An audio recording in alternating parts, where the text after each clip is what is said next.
Halo sobat, kali ini kita akan membahas kebijakan baru yang sedang ramai diperbincangkan di kota Surabaya. Pemerintah kota Surabaya resmi mengambil langkah tegas dengan memasang kamera pengawas atau CCTV di berbagai swalayan dan restoran. Kebijakan ini dilakukan bukan tanpa alasan, melainkan sebagai upaya untuk meningkatkan transparansi dalam pelaporan pajak daerah.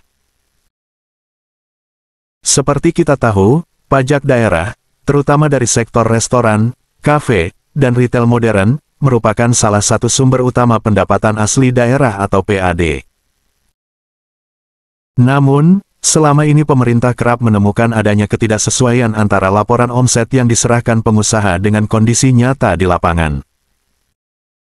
Banyak kasus di mana jumlah transaksi yang terjadi jauh lebih besar dibandingkan laporan yang masuk ke pemerintah. Akibatnya, potensi penerimaan pajak berkurang, bahkan bisa mengalami kebocoran dalam jumlah yang cukup besar.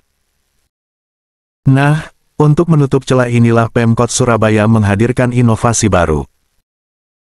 CCTV yang dipasang difokuskan pada area kasir, tempat seluruh transaksi berlangsung. Dengan begitu, setiap pembelian yang dilakukan konsumen dapat terpantau secara real-time oleh petugas pajak daerah. Bahkan, rencananya sistem ini akan terintegrasi dengan aplikasi perpajakan sehingga data yang masuk bisa langsung dianalisis tanpa harus menunggu laporan manual dari pihak pengusaha.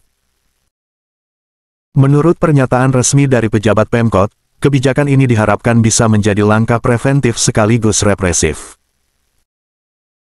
Preventif karena dengan adanya pengawasan, pengusaha akan merasa lebih bertanggung jawab dan terdorong untuk melaporkan pajak sesuai aturan. Represif karena jika ditemukan adanya manipulasi atau ketidakjujuran, CCTV bisa menjadi bukti otentik untuk menindaklanjuti kasus tersebut. Namun, kebijakan ini ternyata menuai pro dan kontra.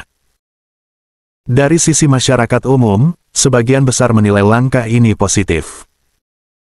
Warga Surabaya berharap penerimaan pajak daerah bisa meningkat signifikan. Dengan begitu, pembangunan kota seperti perbaikan infrastruktur, layanan publik, kesehatan, hingga pendidikan bisa berjalan lebih maksimal.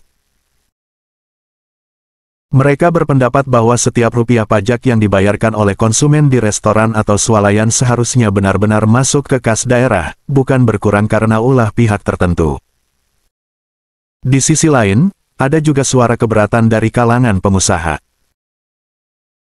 Beberapa pelaku usaha menganggap pemasangan CCTV ini menambah beban operasional, apalagi jika mereka harus menyediakan jaringan internet khusus dan perangkat tambahan untuk mendukung sistem tersebut. Ada pula yang khawatir soal privasi konsumen, takut kalau kamera menangkap hal-hal yang seharusnya bersifat pribadi. Menanggapi hal tersebut, pihak Pemkot Surabaya memberikan penjelasan. Mereka menegaskan bahwa CCTV hanya akan dipasang di area kasir atau titik pembayaran, bukan di meja makan atau area pribadi pelanggan. Jadi, privasi tetap terjaga. Tujuan utama dari kebijakan ini semata-mata untuk memastikan transparansi pajak dan melindungi pengusaha yang sudah taat aturan agar tidak merasa dirugikan oleh kompetitor yang curang. Jika dilihat dari sisi manfaat jangka panjang, kebijakan ini berpotensi membawa perubahan besar. Bayangkan saja, jika kebocoran pajak bisa ditekan, maka pendapatan asli daerah Surabaya akan meningkat. PAD yang kuat akan menjadi modal besar bagi pemerintah untuk membiayai berbagai program pembangunan, mulai dari jalan raya, transportasi publik, hingga fasilitas sosial yang bermanfaat langsung bagi masyarakat.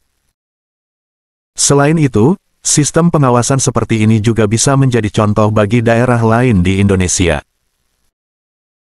Jika berhasil diterapkan dengan baik, bukan tidak mungkin kota-kota besar lain seperti Jakarta, Bandung, atau Medan akan meniru langkah serupa. Artinya, kebijakan ini bisa menjadi awal dari reformasi pengelolaan pajak daerah di Indonesia. Tentu saja, tantangan tetap ada. Pemerintah harus memastikan infrastruktur teknologi yang digunakan benar-benar andal.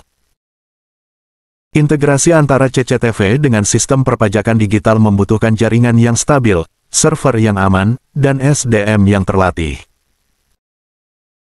Tanpa persiapan matang, dikhawatirkan data yang terkumpul justru menimbulkan masalah baru, seperti kebocoran informasi atau penyalahgunaan data. Selain itu, penting juga untuk membangun kesadaran kolektif antara pemerintah, pengusaha, dan masyarakat. Pajak daerah sejatinya adalah kontribusi bersama untuk membangun kota. Jika semua pihak memahami hal ini, maka pengawasan ketat seperti CCTV mungkin tidak akan terasa memberatkan, melainkan dianggap sebagai langkah normal untuk menjamin keadilan. Menariknya, kebijakan ini juga sejalan dengan tren digitalisasi pemerintahan. Di era modern, banyak negara telah memanfaatkan teknologi untuk memantau transaksi pajak. Misalnya, di beberapa negara maju, sistem kasir restoran sudah otomatis terhubung dengan server pemerintah, sehingga setiap transaksi langsung tercatat sebagai data pajak. Surabaya tampaknya mulai mengadopsi model serupa, meski langkah awalnya masih sebatas pemasangan CCTV sebagai alat kontrol. Dalam beberapa bulan ke depan, hasil dari kebijakan ini akan menjadi sorotan publik.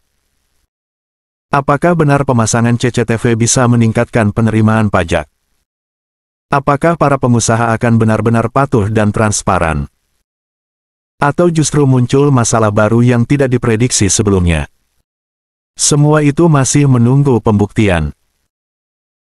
Namun satu hal yang pasti, langkah Pemkot Surabaya ini menunjukkan tekad kuat untuk memperbaiki sistem perpajakan daerah. Pemerintah berusaha mencari solusi kreatif agar PAD tidak lagi bocor, sehingga kota bisa terus berkembang dan warganya merasakan manfaat nyata. Jadi, apa pendapat Anda tentang kebijakan ini? Apakah pemasangan CCTV di swalayan dan restoran merupakan langkah yang tepat, atau justru berlebihan? Bagaimanapun juga, transparansi pajak adalah isu penting yang menyangkut masa depan pembangunan kota. Mari kita tunggu bersama hasil implementasinya dalam beberapa waktu ke depan.